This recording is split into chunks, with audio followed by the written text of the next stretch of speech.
Welcome to RFI TV news. Srikalahasteeswara స్వామి వారి దేవస్థానంలో నేడు నిర్వహించిన హుండీల లెక్కింపులో రికార్డు స్థాయి ఆదాయం లభించింది. 2,69,39,190 రూపాయలు ఆదాయం వచ్చినట్లు ఆలయ అధికారులు వెల్లడించారు.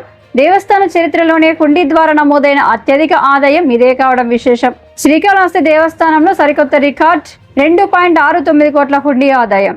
ఓం నమ శివాయ. శ్రీకాళహస్తీశ్వర స్వామివారి దేవస్థానం శ్రీకాళహస్తీశ్వర స్వామివారి దేవస్థానంలో నేడు నిర్వహించిన హుండీల లెక్కింపులో 2,69,39,190 రూపాయలు మాత్రమే ఆదాయం లభించింది. ఇది దేవస్థానం చరిత్రలోనే హుండీ ద్వారా నమోదైన అత్యధిక ఆదాయంగా నిలిచింది. ఆలయ ఈవో కార్యనిర్వహణాధికారి శ్రీ బి.కె. వెంకటేశ్లు గారి ప్రకటన. స్వామి అమ్మవార్ల కృపతో భక్తుల సంఖ్య గణనీయంగా పెరగడంతో పాటు భక్తులు విశేష భక్తి శ్రద్ధలతో సమర్పించిన కానుకల ఫలితంగా ఈ రికార్డు స్థాయి ఆదాయం లభించింది.